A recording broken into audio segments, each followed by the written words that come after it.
when you do a phone reading, you usually have to call. And I know when you do testing, you probably don't pay for it. Google Voice numbers. Google Voice. Okay. But if people are getting a reading by phone, I would say normally they would have to pay for it ahead of time. They have to schedule it and pay for it ahead of time before they get a phone reading. So to me, that's not a valid control because you just gave them credit card information. Welcome to What the Fuck Just Happened.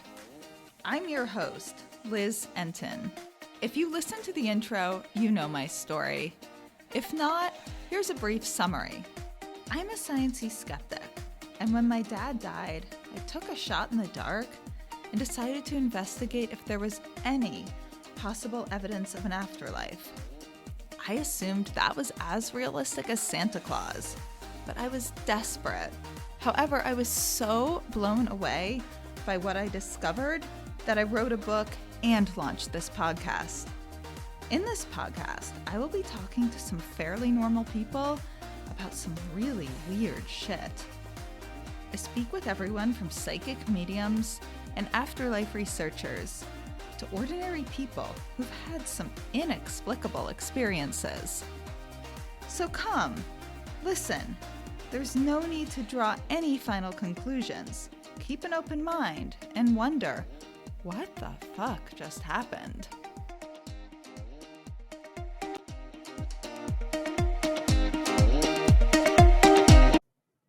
Hi, I just want to give a heads up that today's guest is a little different than the typical guests I tend to have on this podcast.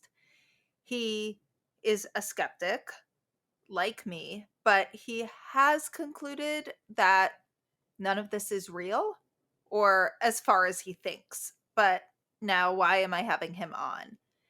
He has taught classes at the Rhine Institute with Loyd Auerbach. They taught a class on how to skeptically investigate evidence, afterlife evidence, psi abilities, and his background is as a ghost hunter.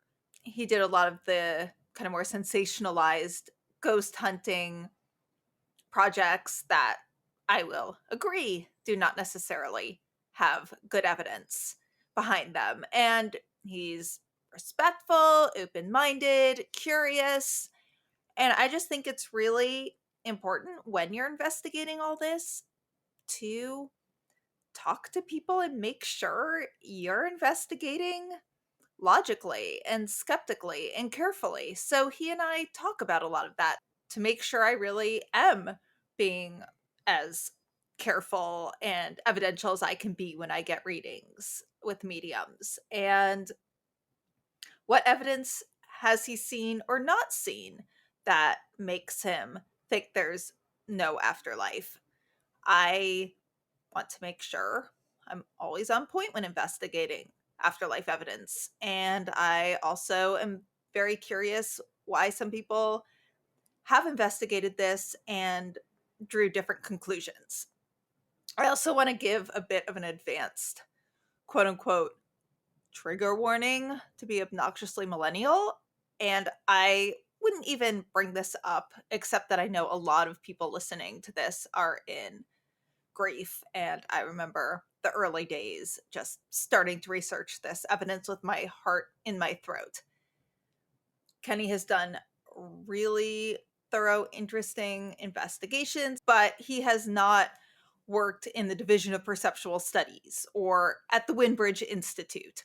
So if your heart's in your throat and you're in early grief, this episode isn't going to shatter your heart, and you're not going to think all the evidence that I have been bringing to this podcast is not true.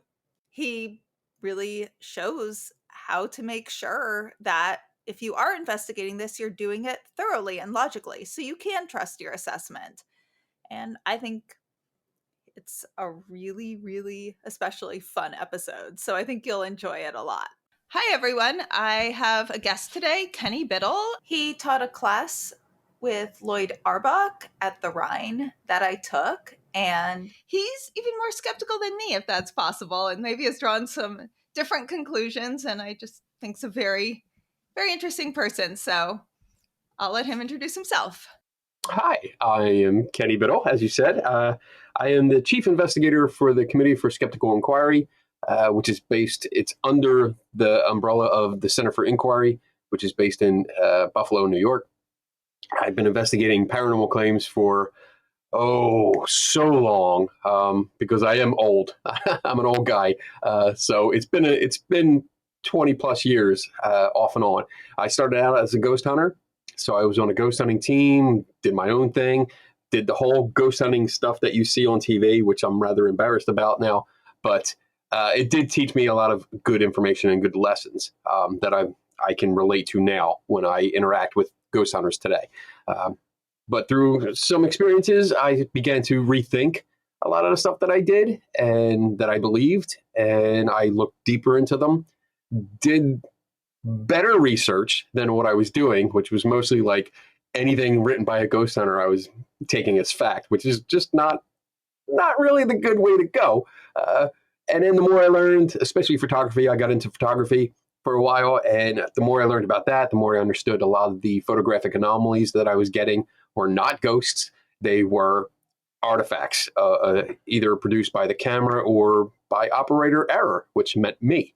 So after learning that, I really switched over to the skeptical side and began teaching more about critical thinking and understanding about photography, how to create, how a lot of these anomalies are created, and better methods for investigating mysteries. So that's me in a nutshell. And I just do want to clarify and confirm this, Kenny. You have not found anything you would consider evidence of paranormal, discarnate consciousness, non-local.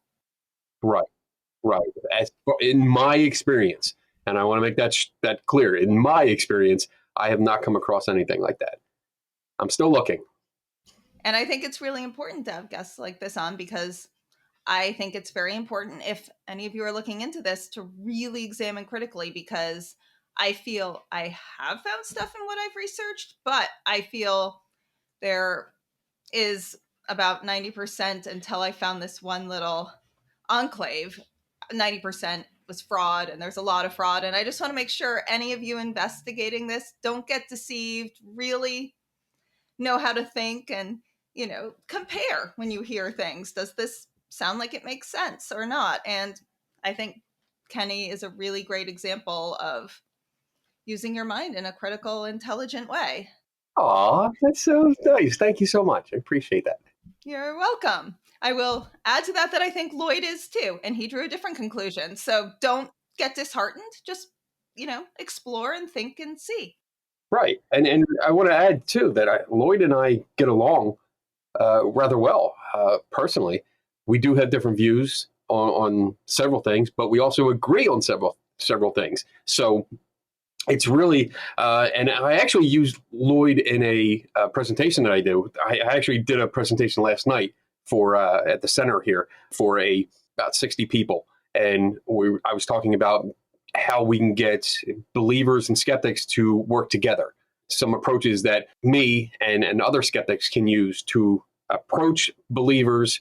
And I'm using the stereotype, so I apologize, but it's the easiest way to say it. It was teaching an approach to have a friendly discussion rather than an aggressive debate. And like, I know I'm right, you're wrong, and both sides doing the same thing, pointing fingers.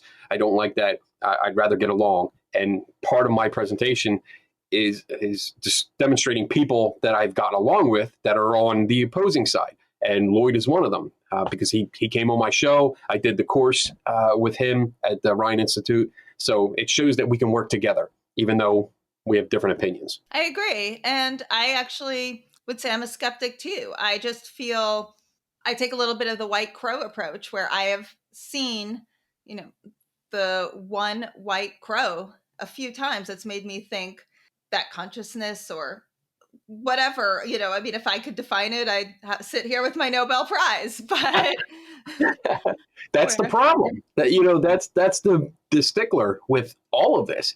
even though I don't hold a belief. And I want to clarify too, I don't like beliefs. I don't like beliefs at all because I think I find that beliefs are extremely hard to change when you have new information because they become part of your core being. They become who you are.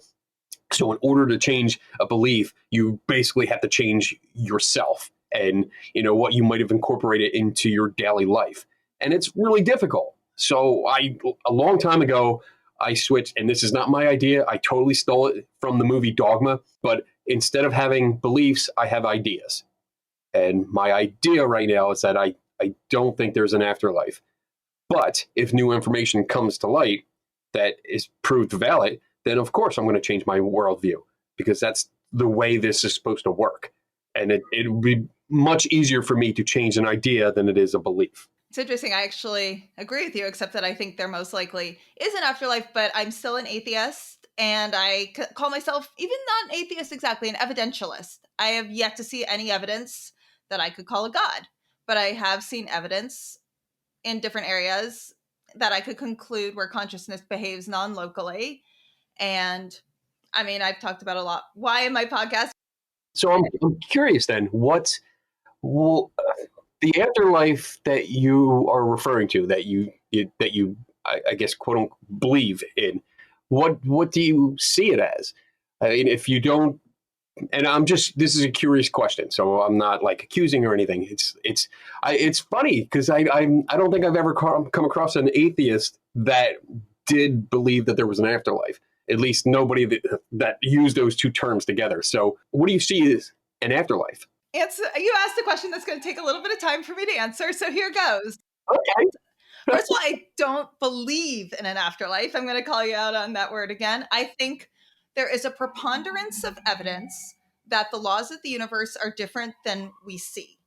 I think that it is almost 100% that in some form there's something that behaves non-locally, and I think it's very reasonable to determine a form of an afterlife. I think to jump to this like huge beyond us consciousness that controls things and creates things and does things, I mean that's a complete leap. I mean, that's just faith. That's just making it up. I respect if you believe it. I know there's some grieving people listening to this, and if you believe it, like, I have no problem with that. But anyone who listens know I'm purely evidence based. So, what is the afterlife like?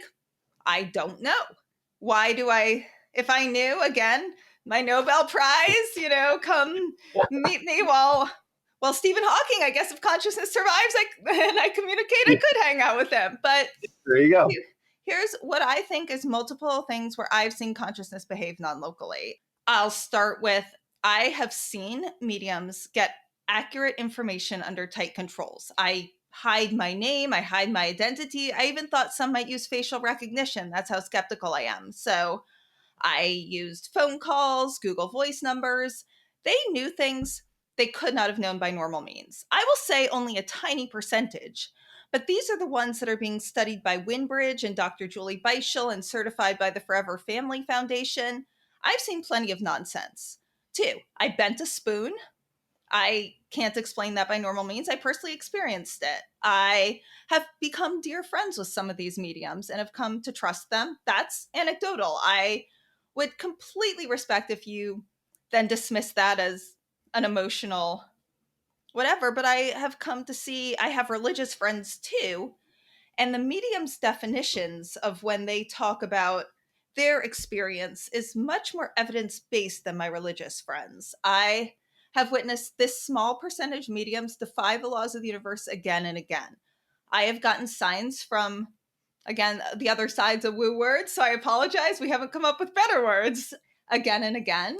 Not again and again, very rarely, but there's a few that I find inexplicable. I find some of the research being done by places such as the Division of Perceptual Studies at University of Virginia on places like near-death experiences by Dr. Bruce Grayson, cases of kids with past life memories done by Dr. Jim Tucker, and then the potential that microtubules, that's very, very early data. It's probably not the answer, but I would think it's along the right way, done by oh my god, how am I blanking on their name? Nobel Prize winning physicists, Dr. Stuart Hameroff and Sir Roger Penrose, who've worked with Stephen Hawking. have examined that there's microtubulars, possibly, that download a non-local consciousness. So why could there not be this consciousness, nothing to do with a god, nothing to do with all these whatever, that just has not been defined by physics yet, that will be discovered probably not in our lifetime by something similar or but significantly more advanced than the Large Hadron Collider, discovers that and it downloads into your brain and pulsates into, that's my guess of what the afterlife is like. And it's all forms of consciousness. And from what I've understood, it's just as much a leap to believe this this very material brain can create the level of complexity of an life experience and, beyond just survival, but love, ideas, philosophy. That's just as much a leap as that there could be a substance as mysterious to us as molecules, ions once were, that are downloaded and engaged in intertwine with a brain to create an experience of being consciousness. And it can do it with multiple brains and in multiple states as the body dies. That's my thought on it so far. Okay. Yes, you're right. That was a long. For the short, simple answer. It's so complicated. It just, there you go. You asked. That was good. I was curious. I asked, and I appreciate the answer. That's good. I mean, some of it, yeah, I don't agree with it necessarily. I do want to touch on something like you mentioned something that I might dismiss the idea, and I really can't because I don't know.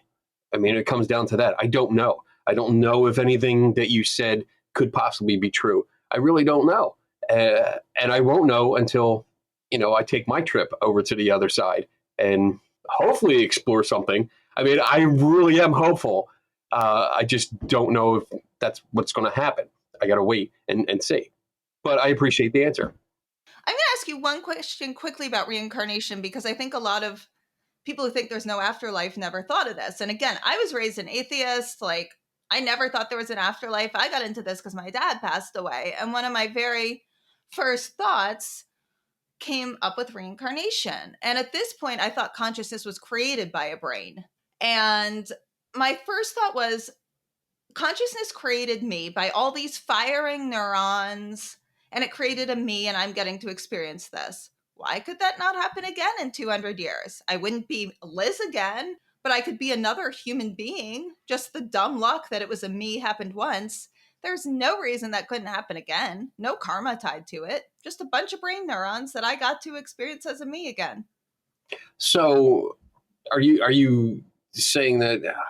Because I'm not sure what it sounds like. You're saying that maybe in like 1,000 years or a couple hundred years, another human being is born, and it looks, acts, speaks, and kind of talks just like you.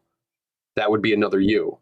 Is that what you're saying? No? Okay. No, what I'm saying is, let's say, like, you're experiencing life as Kenny. You touch yourself, Whoa. Sorry, Jesus. Quickly. Oh my God. Wow. So, hey everyone, for joining us. Welcome to the show. We've taken a turn down a dark, dark alley.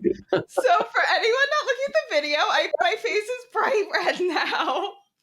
I think I'll keep that in because that's so funny. You have to be able to laugh at yourself when you're like, talk about dying all the time. That was elegant. Oh, that was great. I love my it. God. That was so embarrassing for me, but that was fantastic. I can't deny. I hope everyone knows I poked my arm and meant, like, you're a material being. You feel it. I feel it. Yeah, I forgot to tell you, Kenny. I sort of disguised what the podcast is about. Okay. Okay, you know what? Let's run with it, see what happens. Okay, let's see what our OnlyFans and followers are saying.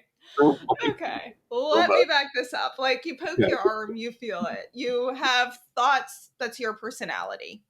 Okay. It would have nothing to do with a Kenny, but let's say you also, just not you, Kenny, but just a consciousness that you experienced as a completely different person. Like, if you imagined, what would it be like to be that person? And you actually got to be them. Why in like 200 years could another random dumb luck of brain cells not somehow create something where you're feeling it as you, as a totally different person? I guess having trouble with the concept. If you would have to know that you were you, and are you retaining all the information that you previously learned? Reincarnation to me is when you're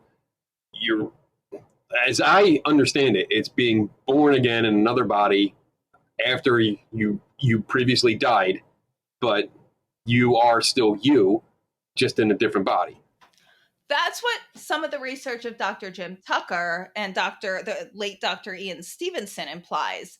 But my very first thought, and I'm curious as someone who's a complete materialist, as I originally was, I actually kind of am. I just think there's going to be a material answer that defines consciousness non-locally. My very first thought before thinking there was any carryover of memories or personality was more where I thought the fact I'm me was a coincidence. And just imagine you're a totally different person. Take away you, meaning Kenny, as you, and mean just that you experience like life as Kenny. Now, just imagine if being a totally different person, but like, let's take a random person. When they're hungry, you don't feel it. When they're thinking, you don't know it. But what if you just were them? But not as Kenny, just experience, just consciousness. Why could a consciousness that was a you, not a Kenny, but just you're experiencing it the way you absolutely do not experience being any other of the, what is it now, 8 billion people on the planet? What if it was an experience that you happen to be, but not as yourself? Is that clear in any way? And why could that not happen in like 300 years? I honestly have no idea what you mean. I'm totally lost here. Not me, but me and not me. I don't. I'm not following, and maybe it's me. I'm not following that line of thought there. But I've only read a little bit about reincarnation, so it's not something I'm up to date on or an expert in. The ideas that are modern ideas about it. I guess my biggest issue is that when these cases are studied, it's studied from the point of when the attention is grabbed. So it could be a few years, it could be a few weeks, it could be a few years, but the person of interest here, the target person that's claiming to be reincarnated, is already a few years old, at least when we're talking about children, if not older teenagers or adults. And the study starts at that point when they start saying that they were in a past life. And we don't have all the information before that. We can interview people. We can interview friends and family, of course, and we get those eyewitness accounts. But eyewitness accounts are flawed. There could be biases.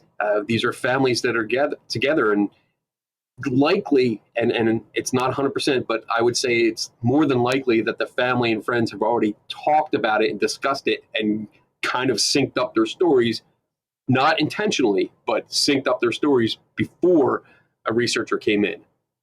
So I don't know if past interviews, because all of it would be anecdotal about how a child could get some information about someone else. There's just so much involved. And again, I haven't looked into this as deeply as I would like to, so I'm not confident in speaking about it, but I can just give those ideas off the top of my head. I don't want to spend too much time on reincarnation because I'd love to hear more about what you actually have had a lot of experience with. But have you delved into the cases of Dr. Jim Tucker? Because some of what you said, the kids have the memories, and Dr. Tucker's team comes in and finds the family of the people they have the memories about. And I'm just curious, of the reincarnation cases you've looked into, is it the University of Virginia Division of Perceptual Studies cases? No, it's not that. It's more some of the books that I have back here behind me deal with parapsychology, and reincarnation is one of the subjects. And I've gone through, read a couple chapters here and there, because unfortunately I don't get a lot of time to read anything that's not outside of, or that is outside of what I'm working on constantly, because now this is my full-time job, investigating mysteries. So every day I'm actually working on something. I'm working on multiple cases, and everything that I read is in relation to what I'm working on. So I get very little leisure time to get into something else. So unless something came up with a case where I had to investigate a reincarnation case, then I would actually get into it and start looking at all the literature that's associated with. So no, I am not familiar with that. So if I commented on it, yeah, I would just sound like an idiot because I don't know the material. So if you ever delve into Dr. Jim Tucker's case, really examine them and the old cases of Dr. Ian Stevenson, I would adore to have a conversation with you about your thoughts on that one day. Okay. So I know you work on what you defined as ghost hunting. So tell a story of a case you worked on, what the claims were and what you discovered. So there's been a lot over the years that I've gone into, and some of them are very short. A lot of private homes that I've gone into, so I don't really discuss those too much because most of the time they want privacy. My first big case, the big one that I was able to expose was at a place called Whispers Estate. And it's a very famous haunted house, or at least it used to be. I don't know if it's very popular anymore, but it used to be this bed and breakfast. It was in the middle of nowhere. It's in Mitchell, Indiana. And I went out there. I had heard the stories about it. And the big story, because it was called Whispers Estate, is because ghost hunters could go there and they wouldn't have to do their EVP sessions, like recorders. They could hear a spirit singing lullabies with their ears. And this happened a lot. They had said it had like an echo to it, and it was a really freaky kind of sound, and it was famous for that. So for years, I had wanted to go there, like really bad, because, that's like, all right, we don't need equipment. We can hear it right just with nothing. I mean, I'm still going to record it, but we can hear this. So I was invited out by a local, it was a podcast that was doing a live show from there. They invited me out for the weekend. I went out and nothing happened. We didn't hear any voices. There was no sightings. Nothing ever happens. And unfortunately, that's a side effect of being a skeptic, I think. One of my superpowers is to stop all paranormal activity around me, which is a bummer. But we get into the house, and I noticed that there's a lot of nice woodwork all over the place. It's an old house. It's beautiful. And under the main stairs, there's a panel. There's an access panel. And I noticed that it's a different kind of wood and there's different screws. So I mentioned something about it, but because it wasn't my house and I wasn't actually paying to stay there, I didn't want to take it apart. But apparently I went up overnight to take a nap, and the people that I had told took it off. So when I came downstairs, the access panel was off, and there was a chute, like a metal chute going down to the basement. So it was a big hole in the floor, and then there was a metal, I think it was aluminum, chute that went down there. And I was like, oh, cool, look, there's a crawl space. That's pretty cool. So I went down to the basement, climbed up, because there was a wall that gave you about 2.5 feet of crawl space under the house. So I crawled in there, crawled over to the hole, through dirt. Like, this is a dirt floor that's open to the elements. So it was kind of disgusting. But I got in there, poked my head up out of this hole, and I started talking, and there was this metallic echo. And the ghost hunters that were there, they had experienced this singing before, and they said, holy shit, oh, I'm sorry, I don't know if I'm allowed to curse on your show. My company is called What the Fuck Just Happened, so feel free. And I think I'm okay. So, yeah, they were like, wow, that sounds exactly like the little girl that we heard, that echo going. So that made me start thinking, like, all right, so I'm kind of guessing that the sound is coming from here. And I looked around and I noticed that on the main floor, about 4 feet or so from where I was poking my head up, there was a air vent that was supposed to be for heat and or air conditioning, but it was just a grate in the floor. There was nothing attached to it. So that was open to the crawl space. And I started crawling around, and there's supports, like concrete brick supports around there. And I kicked something over, and I go over, pick it up. It's a speaker.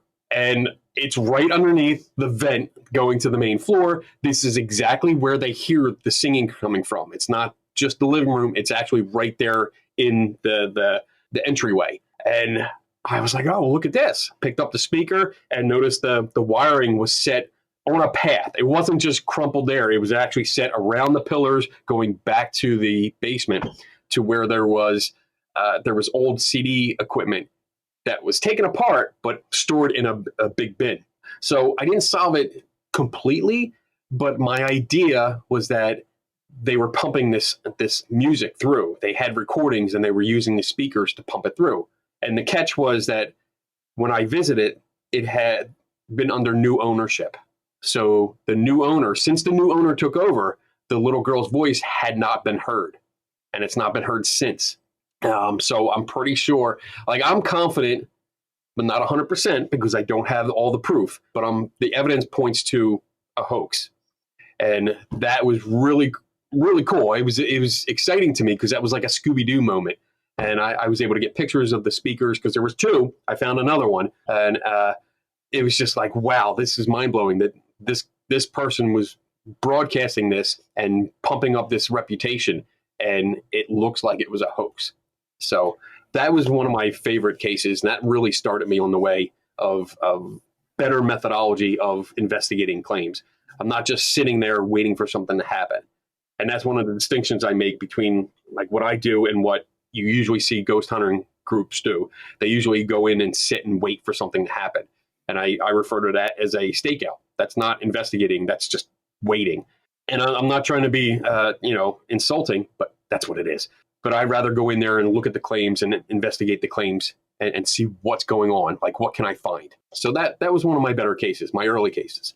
And now, do you think the original owners were deceiving and then sold the place, and the new owners were genuine and got deceived by having paid for this place and no longer hearing the voices that they thought they were going to get? Yeah, I think so.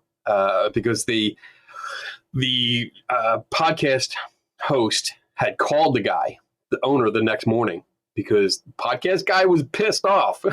I mean, you can imagine. He set everything up. He was promoting it, and we find out that it's likely a hoax. He called the owner. The owner gets mad that, one, we took the panel off.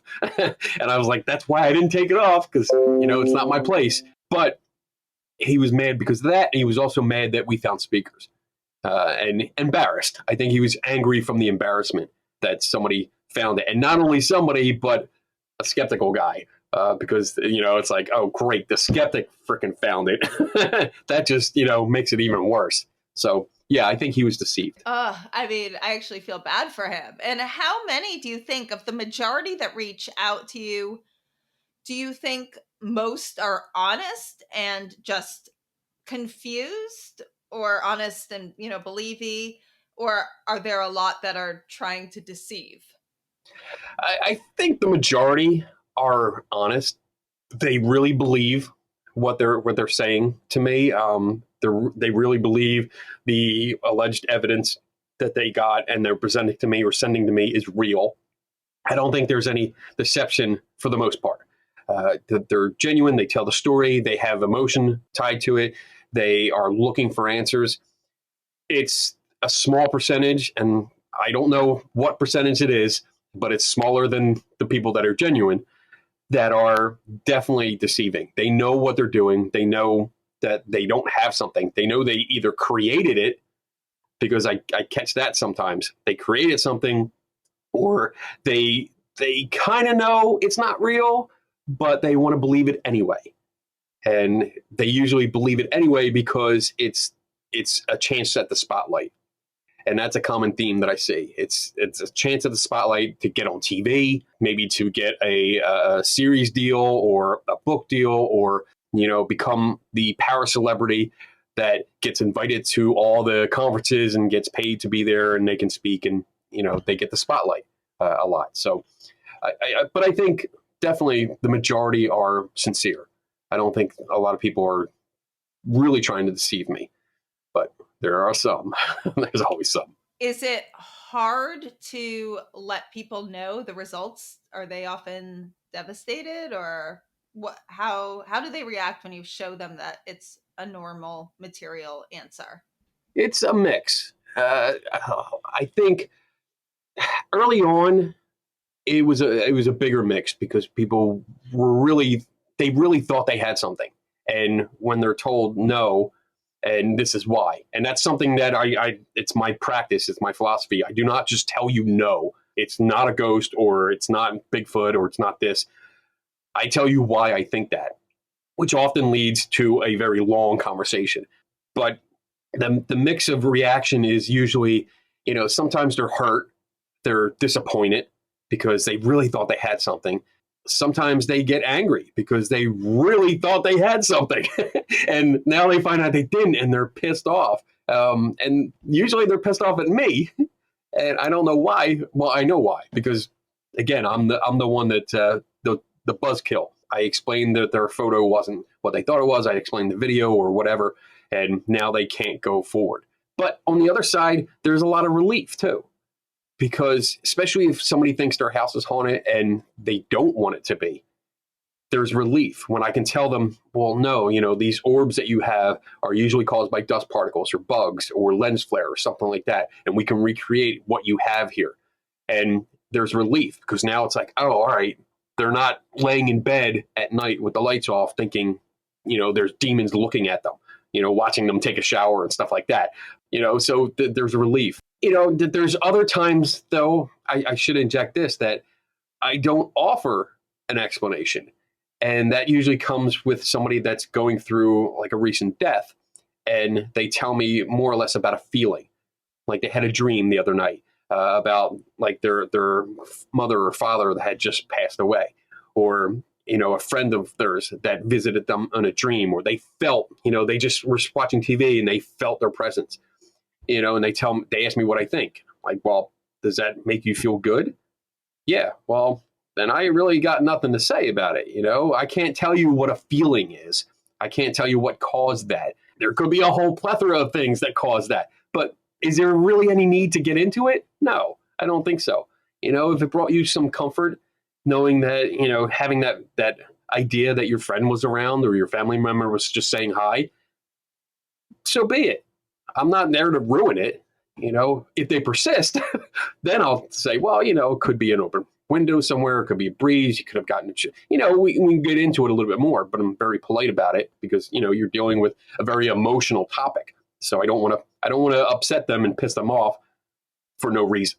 Yeah, I'm sure it's very different if you meet someone who's trying to make claims so they can make a lot of money versus someone who's making claims because they're in grief and are hoping their loved one is with them. That must be a very different approach. Oh, absolutely. If they're trying to make a profit off of it, and when I say make a profit off it, I don't mean just like, oh, I just want to be on TV and make money on TV. That's more of a career thing if you want to do that. I'm talking about if they use like a piece of equipment that costs $2 to build and they're selling it for $500 while marketing it as a ghost detector, then absolutely, I will give you my opinion and more. I will not only give you my opinion, but I'll get a hold of one and take it apart and show everyone what's inside and what it really does and how much it really costs, and does it do what they claim that it does? Like, does it detect the ghost? How the fuck do you do that? I don't know. I don't know how you do that. As far as I know, there is no legitimate research that gives us the qualities of a ghost. So if you don't know the qualities of a ghost, you can't accurately measure for that and say, yes, this measurement is for a ghost. You can't do that. Loyd Auerbach agrees with you on that too. Yes, we totally agree about that. And I mean, that's just it. And I really do hate when I see commercials or videos on YouTube or Facebook pages or Twitter or whatever, where people are pimping out their ghost gadgets for hundreds of dollars or showing them on TV on the ghost hunting shows and saying, look, this really works. Bullshit. No, it doesn't. Don't waste your money. If you want to spend money on something, go buy a science book. Learn the scientific method. Learn the processes. Go buy some forensic books to understand what kind of testing goes into different kind of looking at photos. What's the word? Deconstructing photographs and videos. Learn the elements that go into that. So when you're presented with evidence or you think you have your own evidence, you can look at it and analyze it better. That's money well spent. Not on something that lights up and beeps for random reasons when you have no controls over the environment and it's just like, oh, it beeps. That must be a ghost. No, it's not. Just stop. I'll 100% agree with you on that. I'm curious now, did you always think there was no afterlife? And not only do you think there's no afterlife, do you think all psi, like psychic, psychokinesis, do you think all of it across the board is fake? So that's a interesting choice of words. Fake. So I used to believe pretty much everything. Growing up, I grew up Catholic, so I was raised Catholic. I mean, for that, you had to believe in an afterlife. There was no choice. You know, you had heaven, hell, purgatory. So these are all afterlife scenarios. So it was there, and it wasn't a far stretch when I grew up watching In Search of and Unsolved Mysteries to go into ghosts and aliens and monsters and lakes and stuff like that. I mean, it was like, okay, yeah, I believed everything. The more I learned, the more I understood that I didn't know a lot. You know, a little Dunning-Kruger effect there. And I still, to this day, I mean, I'm constantly learning because now I have this unquenchable thirst for knowledge. And I still realize there's so much more that I don't know, and even tons more that I'll never know because I just don't have enough time. But when it comes to now an afterlife or psi, like ESP, remote viewing, for me, I haven't seen enough evidence to convince me that it exists. I've seen people try it. I do a very informal remote viewing test once in a while. I have a box. It's actually out in the hallway here because I'm at my office right now. It's out in the hallway, and it was a remote viewing box, and I would do a test. I still do it. I think I'm doing it later tonight, where I put an object in there and put it out and let people take guesses. And I've actually had remote viewers come in and give me professional guesses where they have an entire form that they fill out. And it's really, it's involved. Only one person has ever gotten it right. And it was a completely random guess. They were just guessing things because I'm a big nerd and they know I like comic books and monsters and stuff like that. So they admit it. They're like, I don't have any psychic powers. I just took a complete guess and she got it right. But that's going on like 5 years or something like that. And no one that's tried to do it seriously has been able to do it. Of course, that's informal. That's why I said it. And, it's not a formal test. But I just haven't seen things that would convince me these things are real. Do I think they're fake? That's another question, because I don't think all of them are fake. Definitely think some people are fake. Definitely think some people are fake. Sylvia Brown, stuff like that. I back you up on Sylvia Brown, 100%. Yes. I cannot. I don't want to say anything more because she's not here anymore. Because I don't like speaking bad about the dead. But so fake. Saying something is fake, to me, that is a claim, just like saying someone can do some kind of superpower. And in order to make that claim, you need supporting evidence. So I try not to say people are fake unless I have evidence to back that up. So are people that claim to do remote viewing or psychokinesis, telekinesis, past life, all this stuff, are they lying? I don't know. I mean, it's a possibility. We always have to consider that. It's a possibility that they're really, really good. But I don't know. I don't know what's happening. That's my answer, really. I don't think everyone is fake, but right now, personally, I haven't seen anything that would convince me that these superpowers are real. And I'm not being insulting saying superpowers. It's just easier to say superpowers than just list a whole bunch of words that sometimes I can't pronounce. I won't take it offensively, and I hope no one listening takes that offensively. I have a few questions, just quick one about remote viewing that I'd like to get a little more into your thought process. Have you ever had the top remote viewers, the Stargate ones, like Paul Smith or Pat Price, or anyone in that top group do it? No. Okay. No. I'm very small time, and again, because it's informal, it was more of a fun thing to do. Like I would love someone to just be like, oh, you know what? You have a clear bottle. It's made of plastic, white cap, got a yellow label on it with like black letters, some kind of hazard symbol on it. I think it's, hand sanitizer that's in the box. And then I lift up, and for those that are just listening, I'm holding up a bottle that's exactly that description because I described what I was looking at.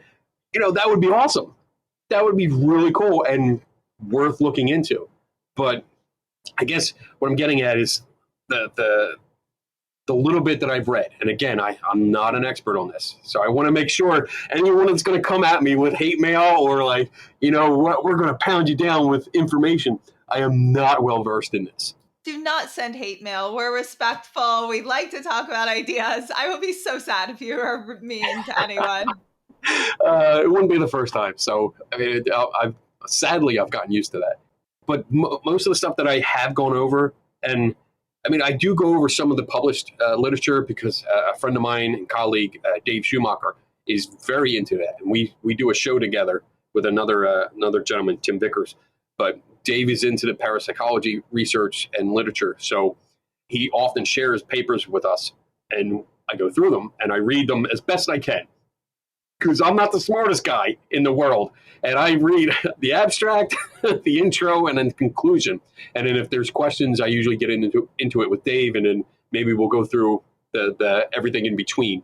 But for the most part, I see a lot of just statistically significant results, where that's the result.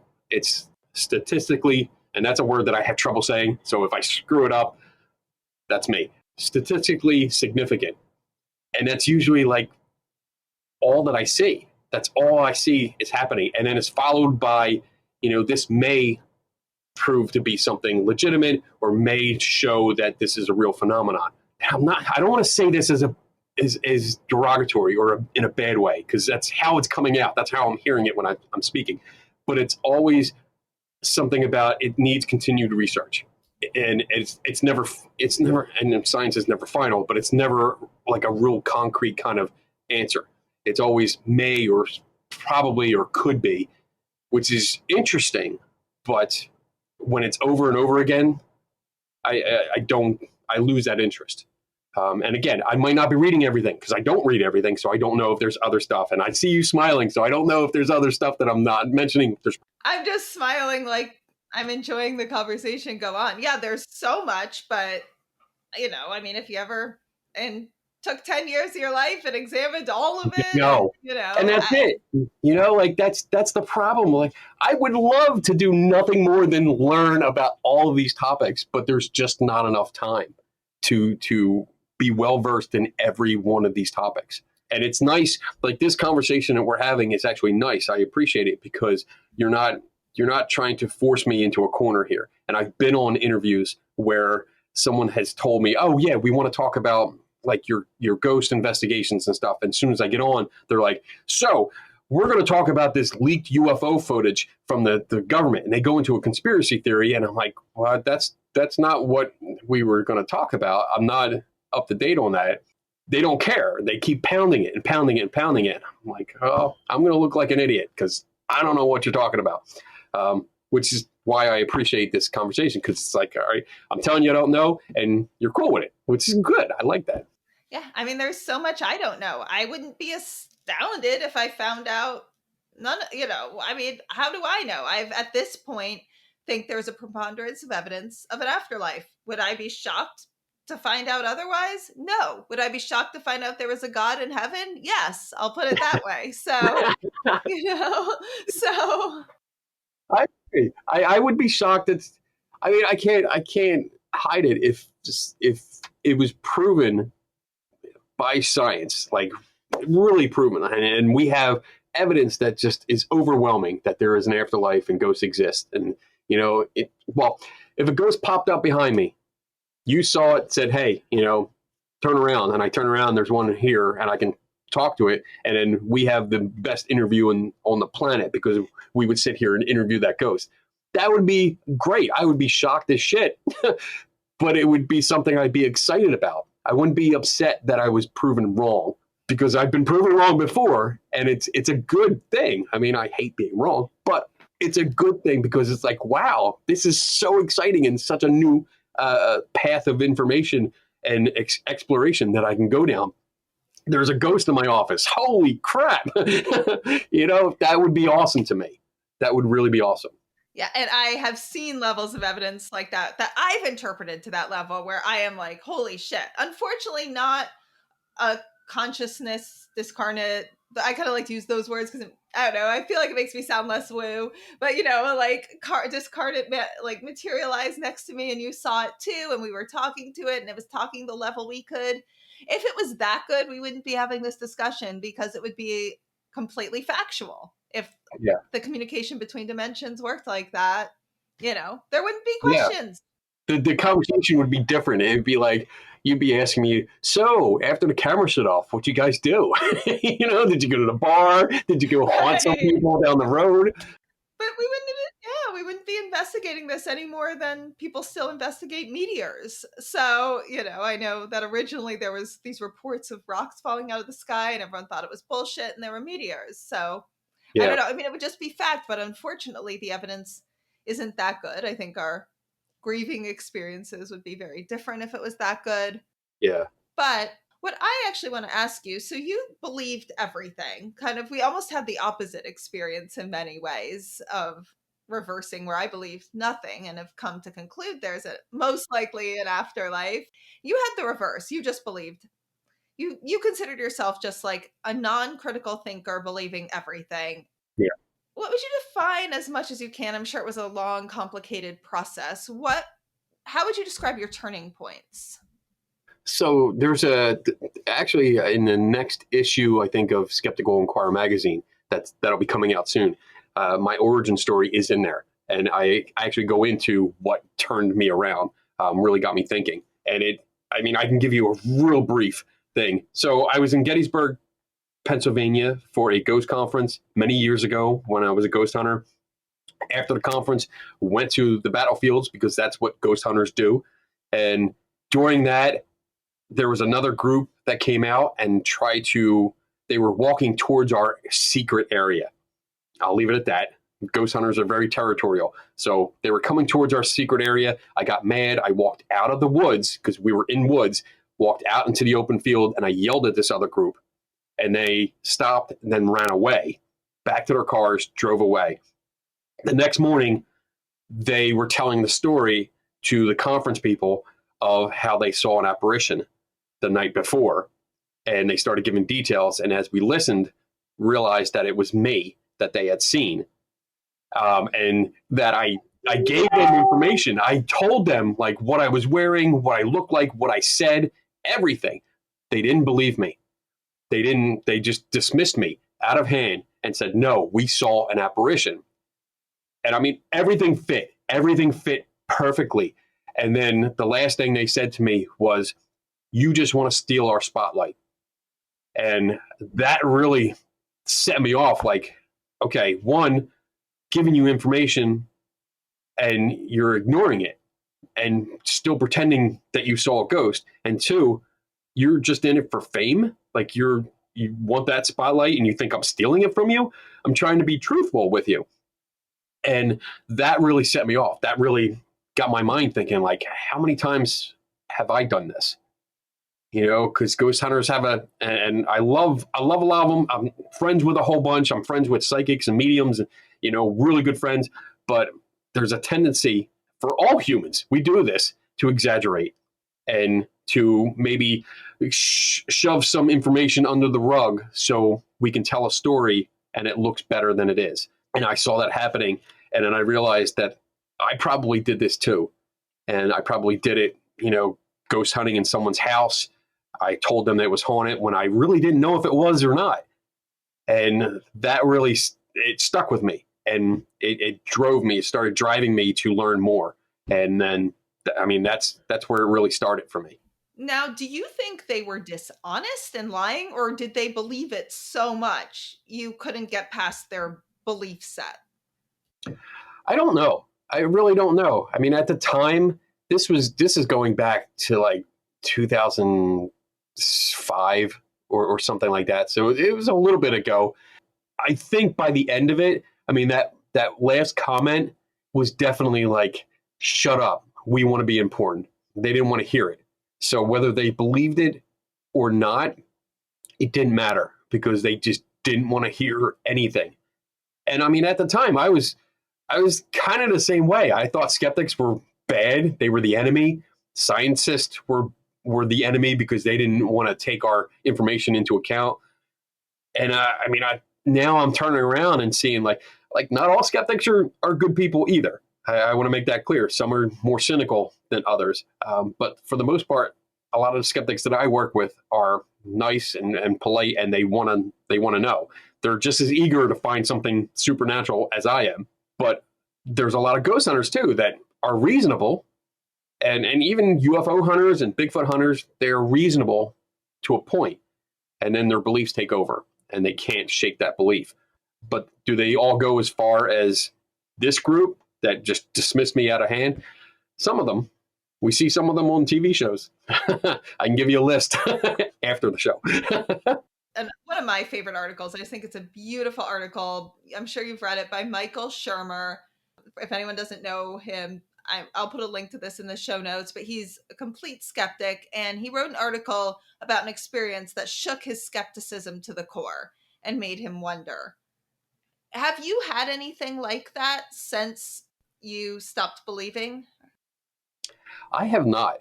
I haven't had something like that. And I think I know the story you're talking about. It's something with his daughter's wedding. His wedding. Of his wedding, yeah. And it was his wife's transistor radio that belonged to her father or something, or grandfather. Belonged to her grandfather, and he just couldn't explain because it hadn't worked forever, and it started playing. And she was feeling very sentimental. And while she was overjoyed to get married, there was just this dark cloud because her grandfather had been like her heart, and his radio started playing during the wedding, I believe. Right. Yeah. And then stopped, and there was no explanation he could come up with. So, I mean, now that I think about it, there was it didn't rock my skepticism. It maybe intensified it. Like, I got to find a reason. What's causing this? And again, when I say I got to find the reason, I'm not saying I'm going to dismiss everything paranormal and find it. If it happened to be something paranormal that I could actually prove, then that would be my conclusion. I want to make that clear from the start. But I have a collection. So over the years, because of my skepticism and because I'm out there investigating all this stuff, people have a tendency to give me stuff they think is haunted. So I have a huge collection of like 300 items that people have given me over the years, from haunted dolls, and I'm going to use a lot of air quotes, haunted dolls, cursed items, you name it, I probably have one. So I was doing a TikTok video. I had a TikTok channel up, and it was all the pieces that I've gotten, and I tell the story. And if there's a claim that I can test, I usually test it and show you, go through the whole thing and say, this is what I did, and this is how I do it. Here's the results. And I was doing a video about one item, and there was another item on the shelf, and it was called the death clock. And apparently the previous owner had said something about the alarm was broken, but it went off like 3 times. And once was like her husband, when her husband died, when her father died, and I think when her brother died. So it was all men that died, which made me a little nervous. But it went off, and that's the only time the alarm went off. And it's an old, actually, I have it here. Yeah, let me see it. I'll ask him to take a photo, and we can put it in the show notes. This is the clock. So it's an old style clock, big dial, analog on the back, but it's not old. It's still a little bit modern. And again, yeah, I'll send you pictures of both sides. So I'm doing this other TikTok video about a completely different item, and I'm mid-paragraph, like I'm talking and I'm just going along with it, and all of a sudden, the alarm goes off. And it scared the shit out of me, to be honest, because I was not expecting it. It was all set up in my basement where it was quiet. And when I do videos, I make sure it's like nobody's home because I don't want to hear people walking around or someone calling me during it. So, yeah, I mean, I jump and I look at it. I'm like, oh, shit, like that's the death clock, And I'm like, I should check social media and see if any of my friends just keeled over. But, like, just to check, because that's a testable claim. Like, I called my parents, made sure everyone, yeah, dad's okay, my brother's okay. All right, that's good. Made sure my wife's side, everyone's okay. No one died. Okay. And I got tons and tons of comments saying like, "Oh shit, it's real! It's real! Look at that! It worked! You said it didn't. It did!" And I mean, I stayed up all night. I went through the night looking at that, and I found out that it was my fault because I found that on the back, and I don't know if you can see it. On the back, there's a switch right there, and that's like a switch up and down. That's all you do, switch it up and down. And I guess from use, the switch had gotten crooked, and it had carved out the side of the casing, the housing. So when I was playing with it earlier, I was setting it to see if it would work, and make sure the alarm actually did work. And when I tried to turn it off, I didn't turn it off all the way because it got wedged in that place where it carved out on the base. So it was still on. And it just happened to be set for a time that when I was filming. And that was it. And I stayed up and I showed everyone, like I did more videos, follow-up videos, showing people like, all right, this is what I found. Look at the inside. Here it is. And that's what happens. And I showed people like, you can switch it off, but it doesn't go all the way down. So I found a logical reason for why it would happen. And it hasn't happened since. I mean, it's still here. I keep it here in my office just in case. And I mean, as you can see, it still works. The second hand's going around, so it still works. And I'm just waiting. If I get a call like, "Hey, so and so died," I'll see if the alarm went off. So that it didn't shake it, really. I mean, maybe it gave me that split second, like, "Oh shit, what's going on here?" You always have that split second of panic where I'm like, I don't know what the hell is going on, but let me find out. And that's my immediate follow-up thought. Like, let me find out what's going on. And I just have a random question, just because I'm so curious to ask someone who thinks like you this. How do you answer the fact I bent a spoon? I mean, I thought like you a lot more when it happened. And I was just like, what the living fuck? And I still am. How do you answer that I did that? I can only speculate because I wasn't there. I mean, do you have the spoon? I will have to send you a photo because I'll have to dig through things and that would like take me like 15 minutes. Was it your spoon? No. Or was it supplied? It was supplied by someone I 110% trust. Okay. So, but you say that you think you don't trust them because I will eliminate that from my personal experience. It's someone I think the world of. But so go. That's interesting. I mean, there's two things here I want to address. I want to address the spoon, and then I want to address the trust issue. The spoon thing, again, I can only speculate and give you some ideas because I wasn't there. I can't see the spoon. I wasn't observing the process. I didn't get to inspect the spoon beforehand. I mean, there's a lot of factors here that I have no idea about. So I can't say what it is. I mean, there's room for trickery. I know you trust a person. I don't want you to, freak out. I know you trust a person. When I first met her, I was like I would like sneak into her mediumship room when she wasn't there and was like crawling under chairs to see if there were microphones. Like, we think this is hilarious now, but I mean, I'm not going to be offended. You don't know her. It's not offensive. You don't trust her. Okay, good. So yeah, I don't know what I can give you the idea like, oh, maybe it was our pre-cut, and as you were working it, it was ready to fall off anyway. So a little bit of manipulation can go a long way. That's my first thought, and that's really the one that sticks out the most until I get there. And that's always the problem. Like, I really want to be there and see everything beforehand. Or I would take the spoon that was supplied. In my case, I would take that and swap in my own spoon and be like, all right, now we do it. Because I would love to do that. I mean, I would love. How about this? We do a little informal test. I'll send you a spoon. I'll mark it. I'll send a spoon to you, and we can do this again on video, and you can see if you can bend it.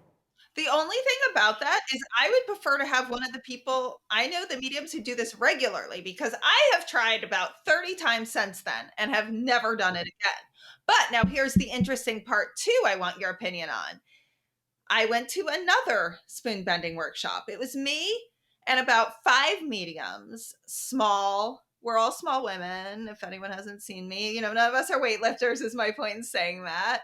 And I would try to bend the spoons and I couldn't. and I would hand them the exact same spoons, and they could. And now getting to the trust the person factor, that was Loyd who ran it. Okay. And he Bennett or one of the mediums did? He provided the spoons, and Okay. 4 different mediums kept bending the ones I couldn't. But I would still try a test with you just for fun, and maybe I can see if one of them can do it. But I'm open to trying myself again. I just never have since then. But let's send me one and we'll try it for fun. Send me 2 and I'll give one to a medium. Okay. See, with a medium, somebody that's proclaiming to be a medium, I would prefer to be there. I wouldn't, like, a test would be more for like just shits and giggles, but I wouldn't. That's a professional skill, and I wouldn't have any trust at all in that. Fair, completely fair. So tell me what you think happened. So let's do it, the test, you and me, for fun. We'll just do it on social media and we'll see. That's fun. Yeah, that's really fun. I couldn't bend the ones that mediums could, and Loyd provided them, who I know you trust. So the trust issue comes in where, like, and this is funny. Like, a good example is my wife and I. You're in a relationship, especially because we've been married for a long time. I mean, we're 25 years. We celebrated this past May last year, so we've been together a long time. And thank you. And we'll tell each other things. And I think this is mostly from me. I think I influenced her on this, but she'll tell me something like, oh, I looked this up, or I heard this. And I'm like, well, I don't think that's true. And I'll look it up. A great example is last week, we're doing my show. She's writing notes. She helps me out on the side here. And the pen stopped working for her. And after the show, she gives me the pen and says, here, throw this out. It doesn't write. And I immediately took a pen and put it down. And as I'm putting it down, she's like, you don't believe me? And then I started writing, and it wrote. Ink coming out, everything's fine. And I looked at her, and I was like, drop the pen. And we do that all the time. So for me, that's a demonstration of, like, I didn't trust her. And that's when it comes out, like, she's like, yeah, you don't trust me. It's not about trust. Like, I do trust her in certain things, like, that she won't try to kill me in my sleep. I trust that that's not going to happen. That's an essential if you're marrying anyone. Just advice to anyone listening: don't marry someone who might kill you in your sleep. Like, no pillow on my face, nothing like that.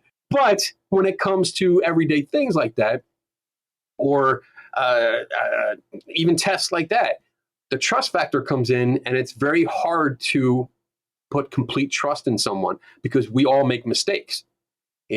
Maybe she was writing a certain way or had the pen tilted too far and it wasn't writing. And then when I did it, it worked fine. So did I not trust her?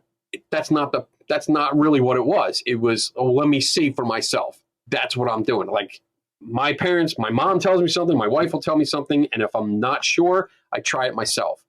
So when it comes to a person that gives you a spoon and says, here, we're going to do a spoon bending thing, and you bent it, and even though you say you trust her 100%, like, I would still question it, not because I'm bringing trust up into it. It's because I'm not sure. Good people, seemingly good people, do bad things, and it happens. The people, I mean, look at serial killers. Look at the history of serial killers or any kind of murders. Look at, like, what's the one of my favorite shows. Holy crap. Forensic Files. I love that show. And one of the most common themes is he was such a nice person. The neighbor's like, oh, he was so great. He was helpful, watched after my kids and everything. And then you find out he murdered a bunch of people. Oh, no, I was going to say my reply to that. The only reason I have a good reply to that is everything you're saying, I've thought too. And I could see being that level of deceived by one medium, but I can name about 15 now, some of who've become dear friends and some less of dear friends. I mean, maybe I have the worst luck in the world, and I have now had like 8 dear friends and like 8 really cool acquaintances who I would start to call friends, and all of them are deceiving me. And I just have like the literal worst luck in the world. Maybe, but I think the odds of that are highly unlikely. But there's still odds.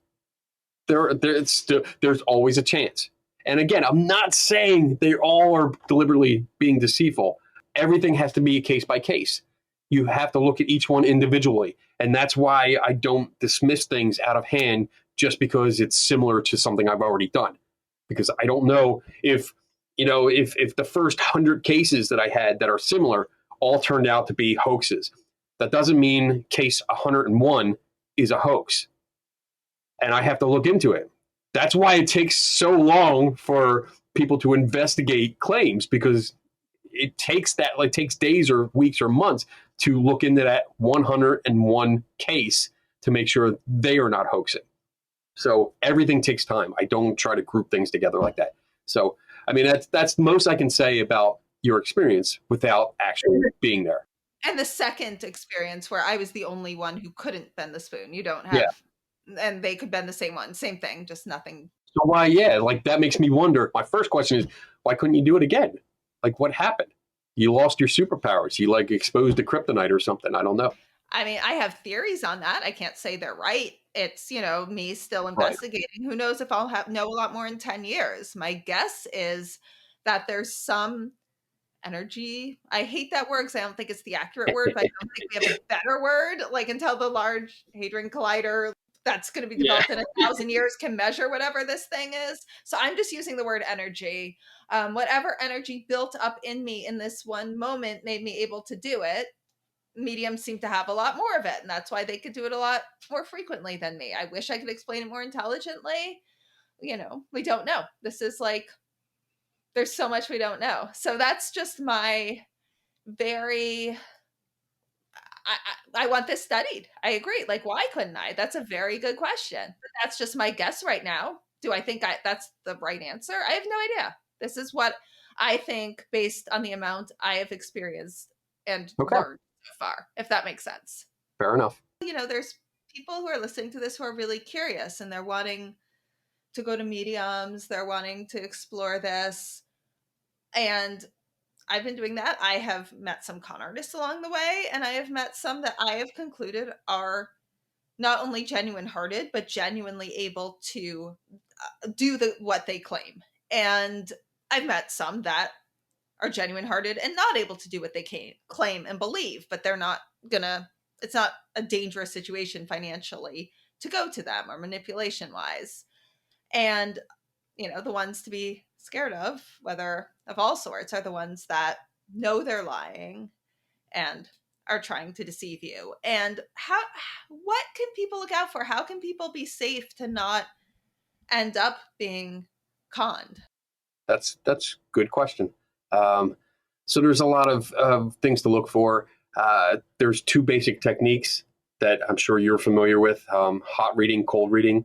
These are basic techniques. I actually demonstrated it last night to an audience and was able to blow their minds with just cold reading. I had no idea who the person was, just coming up with stuff.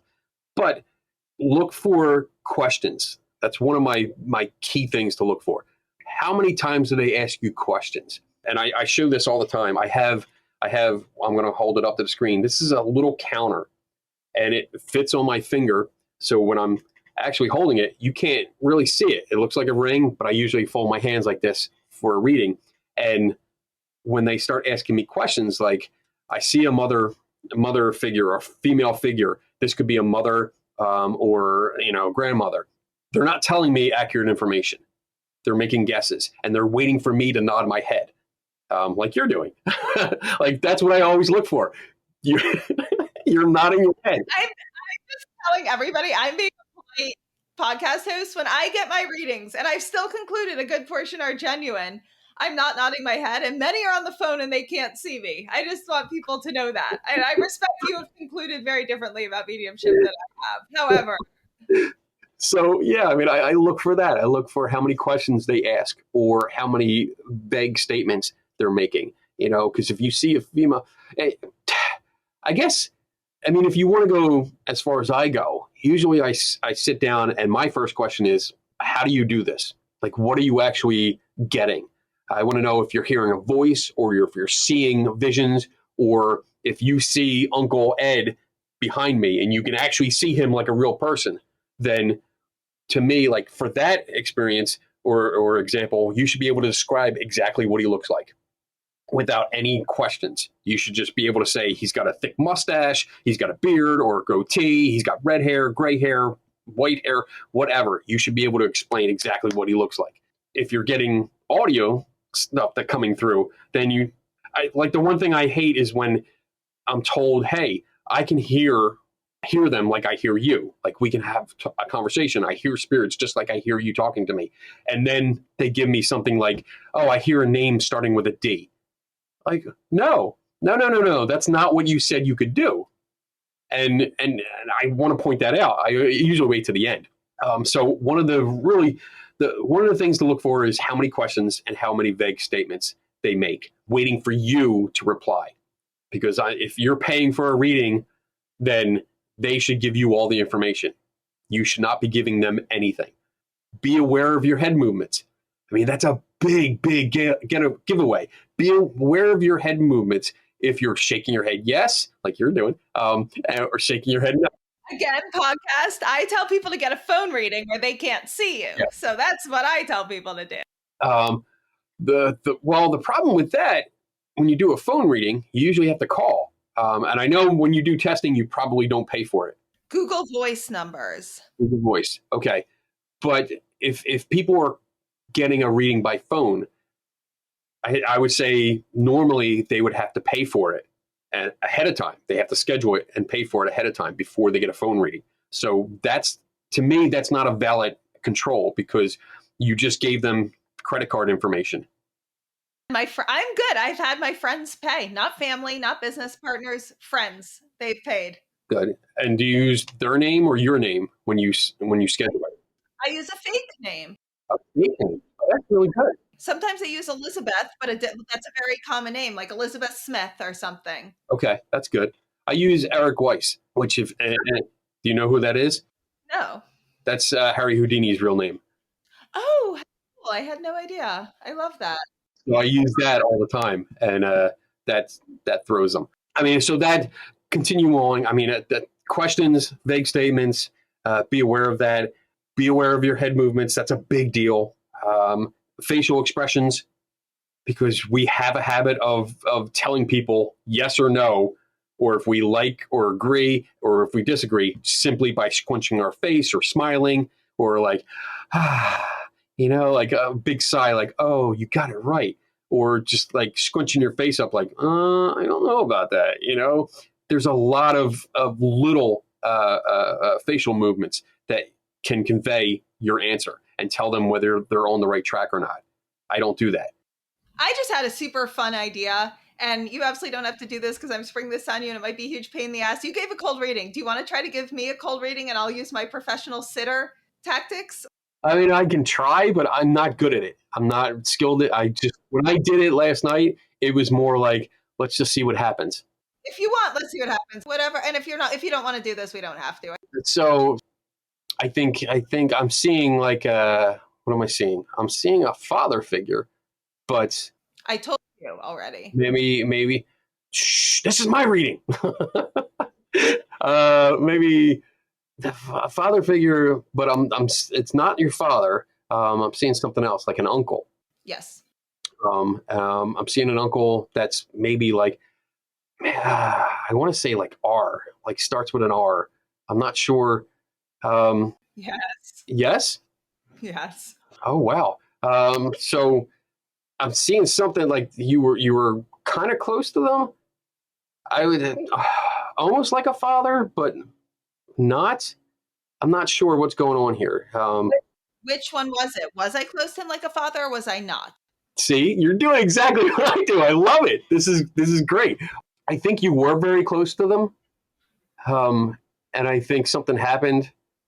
I'm not sure if it was a death, but something happened that really bothered you. It really upset you. I'm just getting a lot of that you got. Well, yes. No, we weren't very close. No, you were wrong in the closeness. Yes, there was a death, but you already said you're seeing them, so I wouldn't have claimed yes if there wasn't a death. Okay. So, I mean, I can twist that and say, well, yeah, I mean, I wasn't sure if you were close, and you forced me to answer, so I was kind of just going with it, and so that's why I got nervous and got that wrong. But there was a death, so I am seeing this person on the other side. It's not a living person, so I'm seeing this person. So, and that's just me. I'm just bullshitting. I'm really just bullshitting. Like that's what I would do to twist it around to make it look like I was right, or that I got more hits than I did. And I'm teaching people how to be a sitter. And this is fun. We reverse roles because I'm usually doing exactly what you're doing. That's good though. But like, I mean, uncle, what was the uncle's name? I don't like to say. I'll tell you privately only because mediums listen to this, and if they okay, right. But the R was right. R was right. Okay. See, that was totally random. I just picked that out of nothing. I was like, oh, all right, let's go with R. I don't know if the R is right. I mean, I was going to say D, but I went with R instead, and I got it right. So, I mean, could you imagine? I mean, honestly, if somebody just based on that and they weren't trying to the skeptic out of me or skeptic me, do you think that would be kind of convincing? A start of a reading. I have had people get the letter right first, and then I'm like, okay, that's on the right track. If that's all they got, no. If it's a start and they're expected to get a certain percent accurate, I say nothing but yes, no. Please explain further. Sometimes if someone says what you did, like you're close to them and you're not, well, which one is it? And I'll always say that. I'll say, I'm sorry. I'll be very polite, but I'll say, I'm so sorry. I'm a little confused. I do not understand. If you're saying that I was close with them or that I'm not, I'm really confused by that. That's awesome. That's great advice. I love that. I mean, that's exactly what I do. I want to clarify. I say yes or no. And then if something comes up more, like, well, can you clarify which one? Because usually the mother or grandmother, the father or grandfather, or it could be an uncle. Like that's always my first question. Which one? And again, it goes back to what my first question was: how do you do this? So if you told me that you talk to them like you're talking to me, then it should be easy for them to say, "I'm his uncle." Just say "uncle, uncle," like just repeat it. I've never had a medium say to me that of my genuine mediums that I forget the quote. There's like a beautiful quote by William James when he finally trusted Leonora Piper. I always say that. I call them my white crows. But of my white crow crew, not one of them has said I can talk to them just like I can talk to you. They all say I wish I could talk to them that way, and it's a little murkier. And some hear things. They're like, I'll hear names, I'll hear initials. Some will say they feel things. They're very open about it, and they'll say, I absolutely wish if I could sit down and talk to them the way I could talk to you, we'd be living in a different world. I agree. That'd be great. I mean, there's plenty of people I would love to be able to talk to again, but oh well. Yeah, it's interesting. We both are similar sitters. We both know mediums. We both draw on different conclusions. In a dream world one day, I would love to meet with, have you get readings from my mediums, although you wouldn't trust. You couldn't eliminate I didn't tell them. So there you go. But well, there's certain things like I mean, I if they say they can talk to somebody specific, like if they're like, who do you want to talk to, and I give a name, and they're like, all right, well, I can talk to that person. I carry with me in my book bag, which is actually on the other side of the room, but there's 3 envelopes, and inside each sealed envelope is one person, and it's a profile of one person that has passed away, and it's all the information that I know about them. And I usually say, well, I had these 3, and I can tell you who I want to contact, but there's information on here that I would hope that at the time when I wrote them, I talked to them. Like, I don't think I was really talking to them, but I was like, hey, like, just for example, this is not a real name, but if I said Fred, hey, Fred, if you're around, I'm writing this information down, take a look, make sure I'm correct. Let me know if I'm wrong, but I'm writing this down. And, if somebody comes across and says they can talk to you, tell them what I'm writing down, because that would be great. But that hasn't happened. Nobody wants to do that, at least around here. And I haven't taken on, that's confrontational. I shouldn't have said that. But if I haven't sat for anyone that claims to be like a fully professional except for people like around Philly that had storefronts. I've sat with people like that. I've gone to psychic fairs where that's it. It's just all psychics and mediums. And I've sat for several at each event just to see what was going on. But none of them have wanted to take that challenge. So it would be interesting. I would love to do that. I've done the same, and I had no luck with any of the kinds you've talked about. And the ones I've had luck with are, some of the British ones that studied with the late Janet Nohavik, Windbridge certified and Forever Family certified, and a few random ones that I wasn't expecting. And Okay. I've had a lot of nonsense along the way too, and I've found a lot of fraud, and Yeah. So, God, okay, well, when I make millions of dollars, you and I will go. I'll pay for you to like sit with piles of my mediums, and I'll mix in a few crap ones, and we'll see how it goes. That'd be such a cool test. I'm game. I'm totally game. And you'd have to tell me which ones you would think are Forever Family and Windbridge and which ones are fake. Okay. What a wonderful conversation. I really enjoyed it. Yeah, it was fun. I really enjoyed it. So I'm happy that you reached out and asked me to come on. Great. Oh, and I have one thing. You're doing the remote viewing exercise tonight? Yeah. I actually have to go after I'm done this. I have like about an hour and a half, and I'm going to go find an object because like I said, I'm a big nerd, and my audience knows this. So I try to get something that has nothing to do with me because that's what they do. They're like, oh, well, Kenny loves Star Wars. Let's get lightsaber. It's a Star Wars figure, stuff like that. So I'm going to set that up, and I'll have it in the background. And at the beginning of the show, I usually say, hey, we're going to do a remote viewing challenge tonight. And I pick it up and I hold it to the mic and I shake it up so they know something's in it. And then it's like, all right, it's sit here, put a guess up in the chat room, put the word guess, and then put your guess so that we can star them and tally them up later and see if anybody got it. And then I offer a prize, like it's a silly prize, like a book or a puzzle or something like that. So it's fun. It's fun. Can I participate? I won't. I have actually a work call, so I don't think I can officially, but can I email you tomorrow and just try it and let everyone in my podcast group know if I got it? Absolutely. It's there's a target ID on the box because several remote viewers had told me it has to have a target ID. I'm going to try 3 challenges. I'm going to try one in advance to Okay. advanced remote viewing, one at the right time, and one afterwards. Okay.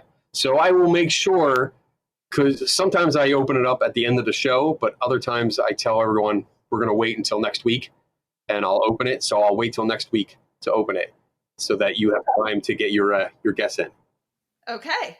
Awesome. Great. So I submitted to the remote viewing contest and I was not even close. I did all 3 and way off, not even a little bit close. So those are the results. And if you want to learn about some successes with remote viewing, you can check out my episode with Paul H. Smith. He is a professional remote viewer. He was part of the military remote viewing program called Stargate. And the episode is episode number 39, Psychic Military Spies, U.S. Army Stargate Project, and Remote Viewing with Paul H. Smith.